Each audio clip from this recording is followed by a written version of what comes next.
Hermanos, Dios les bendiga. Nuevamente nos encontramos por este medio para ser bendecidos por la palabra de Dios. Y hoy rogamos que su palabra, que es viva y eficaz, transforme nuestra mente y nuestro corazón para ser más como nuestro Señor y Salvador. Bien, hermanos, vamos a continuar con nuestro estudio de la epístola a los Hebreos. Y esta es nuestra enseñanza número 12, que tiene por nombre la humillación y la exaltación del Hijo de Dios. Bien, hermanos, vamos a la escritura. Vamos a Hebreos capítulo 1, verso 3. ¿Ya estamos ahí, hermanos? Hebreos capítulo 1, verso 3 dice lo siguiente: el cual, siendo el resplandor de su gloria y la imagen misma de su sustancia, y que sustenta todas las cosas con la palabra de su poder, habiendo efectuado la purificación de nuestros pecados por medio de sí mismo, se sentó a la diestra de la majestad en las alturas. Bien, hermanos, la porción que vamos a estudiar está enfocada a esta porción, que dice lo siguiente: habiendo efectuado la purificación de nuestros pecados por medio de sí mismo. Y en esta parte, hermanos, vemos el cumplimiento del tiempo, en el cual Dios había estipulado que vendría la salvación. Entonces, hermanos, después de repasar las glorias eternas del Hijo de Dios, vemos que el autor emplea dos frases que nos recuerdan su humillación. Aquella que dice, habiendo efectuado la purificación de nuestros pecados por medio de sí mismo. Y vemos, hermanos, que inmediatamente dice algo importante. Vemos que inicialmente de su humillación, posteriormente le sigue la exaltación. Porque dice, se sentó a la diestra de la majestad de las alturas. Estas dos expresiones van a ser el objeto de nuestro estudio y reflexión de lo que estamos leyendo en este momento. Puesto que el Hijo es el creador, el sustentador y heredero del universo, dice que la escritura que él tomará las acciones para arreglar lo que el hombre deterioró, pues el universo se dice que quedó invadido por el pecado.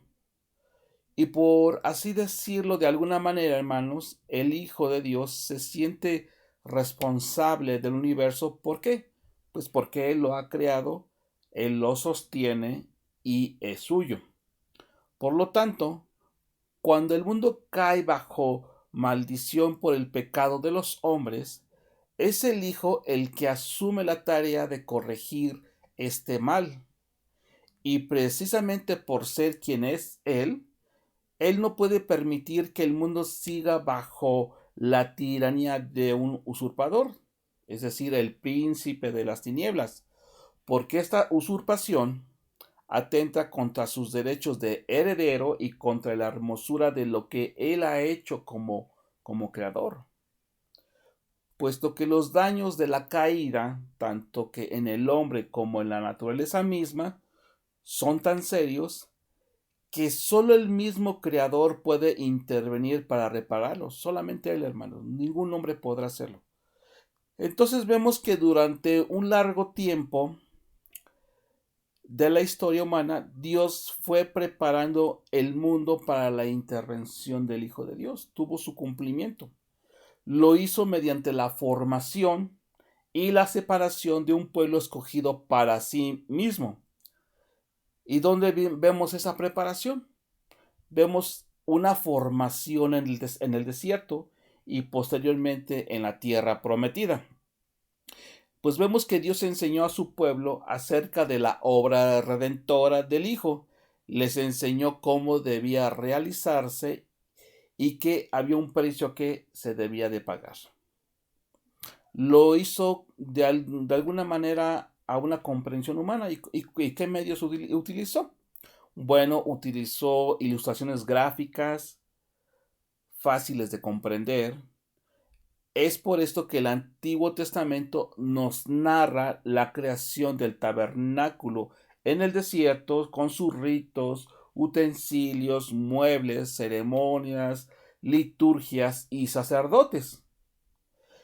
Pero al ser solamente ilustraciones, En sí mismas estas cosas no pueden solucionar el problema de nuestro mundo quebrado o arruinado por el pecado, ni pueden ser salvados de nuestro estado pecaminoso.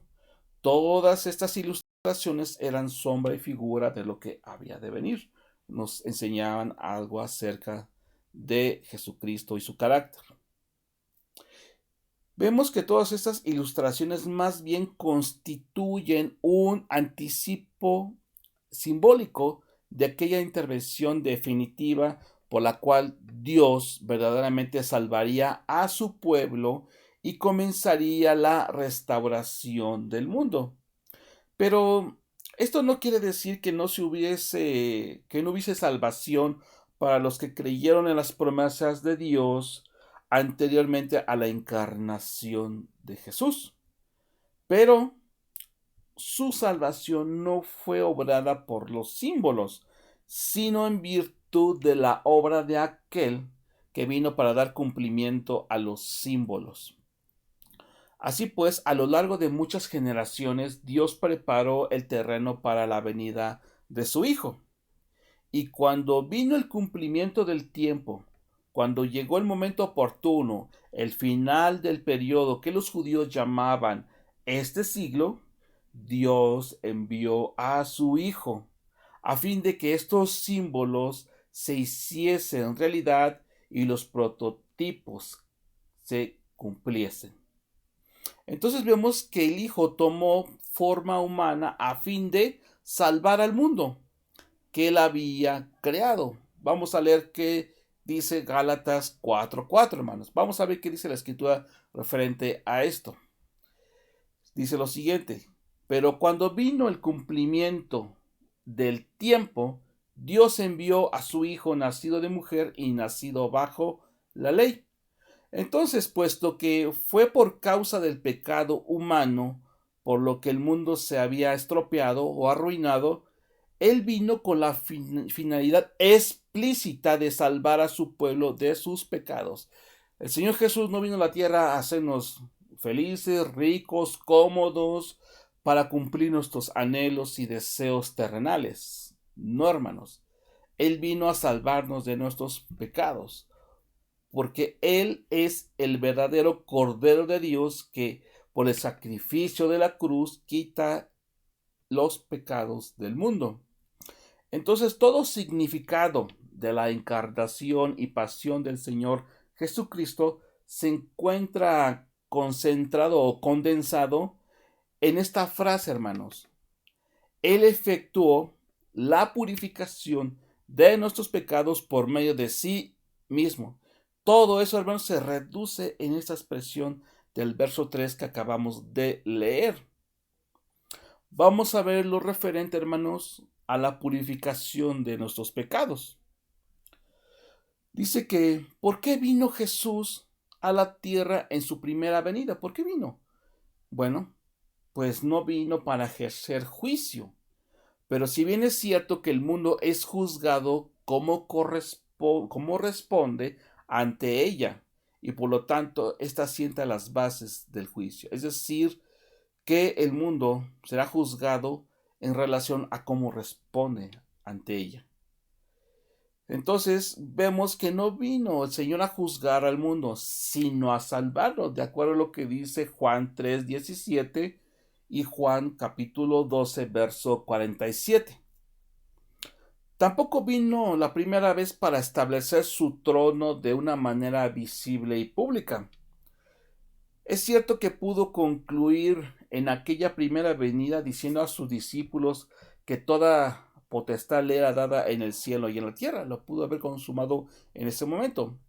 Pero tampoco vino primordialmente para dejarnos ejemplo de cómo hemos de vivir, ni para dejarnos un cuerpo de enseñanza ética. Pero, si bien es cierto que nos dejó su enseñanza y su ejemplo. Estamos hablando, hermanos, recuerden, no perdamos el hilo de lo que estamos diciendo. Estamos hablando de la misión por la cual venía Jesús a la tierra. Entonces, vemos que ni siquiera vino con la intención principal de revelarnos el carácter de Dios, aunque sí es cierto, como hemos visto, que Él es el resplandor de la gloria de Dios y la imagen misma de su esencia o sustancia, por lo cual en Jesucristo se nos hace visible el Padre. Entonces, la primera intención de su venida fue esta, hermanos, y anótelo: efectuar la purificación de nuestros pecados por medio de sí mismo. Ese es su cometido principal de nuestro amado Señor y Salvador Jesucristo. Esta frase, hermanos, nos remite claramente a la cruz de Jesucristo y a la expiación de pecados que Él efectuó en ella. Allí Jesús se ofreció a sí mismo como sacrificio por nuestros pecados. Nosotros merecíamos morir, estábamos bajo la ira de Dios. Esa era nuestra condición sin Jesucristo. El veredicto en contra de nuestros pecados era claro: el alma que pecare morirá, y nosotros, todo hombre nacido de mujer, habíamos pecado, hermanos. Entonces, era obvio que debíamos morir. Pero Jesús vino para tomar nuestro lugar y recibir en su persona la muerte que nosotros merecíamos, hermanos. Él fue nuestro sustituto, hermanos. Entonces, Jesús, recibiendo en sí mismo la muerte que correspondía a nosotros, Él expió nuestro pecado. Por eso el autor podría haber dicho: habiendo efectuado la expiación de nuestros pecados por medio de sí mismo. El autor vemos que prefiere hablar de la purificación porque emplea el vocabulario conforme a la liturgia y las ceremonias del sistema sacerdotal del Antiguo Testamento, pero que vamos a ver más adelante, hermanos, se explicará ampliamente en la parte central de la epístola. Es decir, el autor, conociendo el contexto de sus compatriotas judíos, les habla en ese sentido para que ellos puedan comprender el sacerdocio de Jesús. Entonces, la idea que nos transmite es que nosotros estamos sucios por el pecado, hermanos, cuando no hemos recibido la salvación. El pecado nos mancha y nos contamina como la lepra, y como leprosos de antaño debemos considerarnos inmundos. Pero la sangre de Jesucristo derramada del Cordero de Dios nos purifica de pecado, de la misma manera que los sacrificios del viejo pacto simbólicamente limpiaban de pecado a los que los ofrecían. Recuerden, hermanos, que todo esto era sombra y figura de lo que había de venir.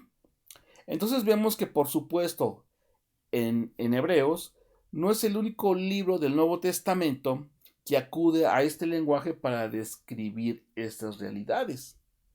El apóstol Juan nos recuerda que la sangre de Jesucristo nos limpia de todo pecado, de acuerdo a lo que dice la primera carta de Juan, capítulo 1, verso 7. Vamos a leer. Primera carta de Juan 1:7 dice lo siguiente: pero si andamos en luz como Él está en luz, tenemos comunión los unos con los otros, y la sangre de Jesucristo, su Hijo, nos limpia de todo pecado. Apocalipsis 1:5 describe a Jesucristo como aquel que nos amó, nos lavó de nuestros pecados con su sangre preciosa. Entonces, como lo hemos venido mencionando, el mismo autor de Hebreos explicará más adelante estas ideas para hablarnos del ministerio sacerdotal de Jesucristo, que se mencionan principalmente en Hebreos capítulo 8 al capítulo 10. Pero vale la pena recordar cuál es la culminación de esa exposición. Vamos a la escritura. Hebreos 10, 19 al 22. Hebreos 10, verso 19, al verso 22. Dice lo siguiente: así que, hermanos, teniendo libertad para entrar en el lugar santísimo por la sangre de Jesucristo, por el camino nuevo y verdadero, por el camino nuevo y vivo que Él nos abrió a través del velo, esto es, de su carne, y teniendo gran sacerdote sobre la casa de Dios, acerquémonos con corazón sincero, en plena certidumbre de fe, purificados los corazones de mala conciencia y lavados los cuerpos con agua pura. Entonces, vemos, hermanos, que hay purificación para el creyente en Jesucristo. Y por medio de ella tenemos entrada a la misma presencia de Dios a través del camino que Cristo ha forjado para nosotros por su muerte en la cruz.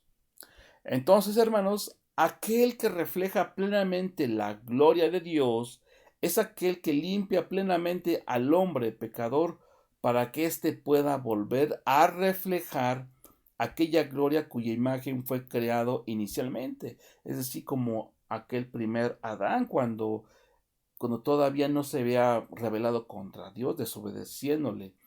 Vemos que ese es el propósito, hermanos, de que Jesucristo haya venido a la tierra y a morir por todos los pecadores, como yo y como usted, hermano, de, de reflejar la imagen de nuestro Señor. Esa es nuestra meta, hermanos, reflejar a Cristo.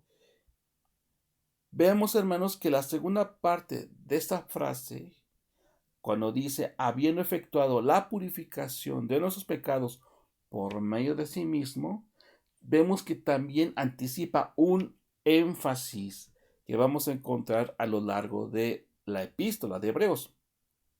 Vamos a citar algunos ejemplos para que usted los vaya asimilando. Ahí en Hebreos 9, en el versículo 12, Hebreos 9:12 dice lo siguiente: no por sangre de machos cabríos, ni por becerros, ni de becerros, sino por su propia sangre de Jesucristo, entró una vez y para siempre en el lugar santísimo, habiendo obtenido eterna redención. En el verso 14, de ahí del capítulo 9 que estábamos leyendo, dice: cuanto más la sangre de Cristo, el cual mediante el Espíritu Eterno se ofreció a sí mismo sin mancha a Dios, limpiará vuestras conciencias.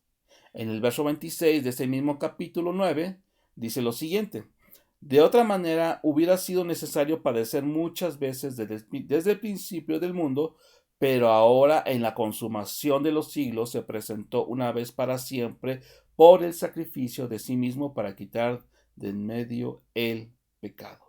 Entonces lo que nos estorbaba a nosotros para acercarnos a Dios era el pecado, hermanos, pero ahora que por medio de Jesucristo el velo ha sido quitado y tenemos acceso al trono de su gracia por medio de su sacrificio. Entonces, este es el énfasis del texto.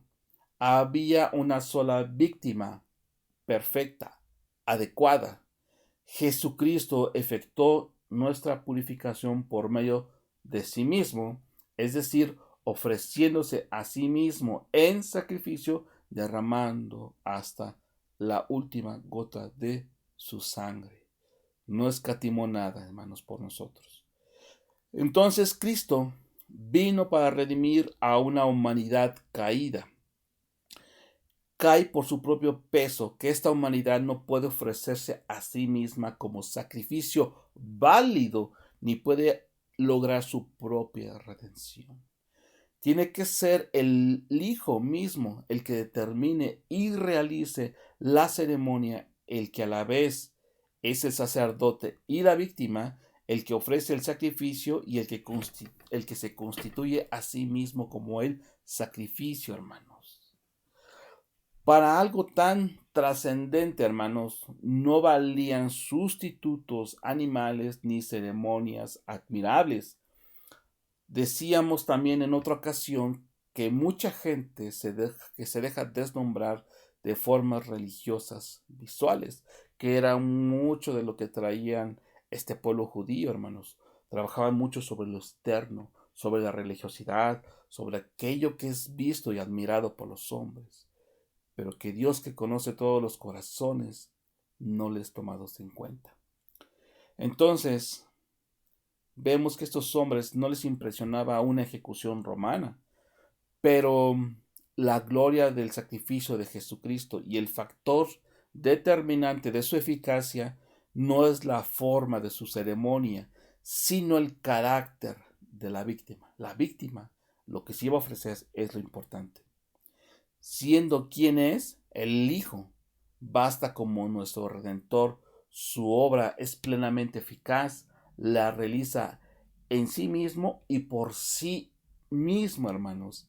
Entonces vemos la maravilla de esta pequeña frase, es que nos indica que el Hijo verdaderamente ha logrado plenamente nuestra purificación, hermanos. Entonces vemos que Jesús no volvió a la diestra de Dios hasta no haber acabado la obra que se había propuesto, que Dios lo había enviado. Entonces pudo exclamar en la cruz, consumado es. Ahí está, hermanos, la glorificación y la consumación de la tarea que le había sido encomendado a nuestro Señor Jesús. Y anteriormente el Señor Jesús mismo había afirmado lo siguiente: y he acabado la obra que me diste que hiciese, ahí en el Evangelio de Juan. Su sacrificio fue completo, perfecto, definitivo y absolutamente eficaz. Efectuó la purificación de nuestros pecados, hermanos. Es cierto que aún pues vivimos aún rodeados en un mundo caído y que el pecado aún está presente en nuestras vidas como ese remanente. A veces sufrimos la tentación de preguntarnos, ¿a dónde están los plenos beneficios de la muerte de nuestro Señor Jesucristo? ¿Usted alguna vez nos ha preguntado eso, hermanos? ¿De que por qué seguimos batallando con el pecado? Bueno, hermanos, todavía no se ha revelado el que es el heredero y Señor del universo, ni se ha manifestado la restauración plena que Él ganó en la cruz. Todavía no lo hemos visto, pero está en la eternidad, hermanos. Solo vemos en lo que nuestros ojos naturales pueden percibir. Solo vemos a Jesucristo crucificado, resucitado y ascendido a los cielos. Eso es lo que conocemos y que también confiamos plenamente que es verdadero. Creemos que por su muerte, Hades, lo que sí es algo muy cierto y que hemos atesorado, hermanos, es que creemos que por su muerte ha despojado a las potestades del mal, ha vencido al tirano de este mundo, ha rescatado a todos aquellos que creen en su nombre y ha empezado un proceso de restauración en sus vidas hacia su propia imagen. Desde que nosotros, por la gracia de Dios, experimentamos la regeneración, el nuevo nacimiento, no volvemos a ser los mismos, hermanos, totalmente. No somos los mismos antes de ser regenerados, hermanos. Porque ahora, hermanos, cuando pecamos, experimentamos dolor, compunción en el corazón por haber pecado contra Dios.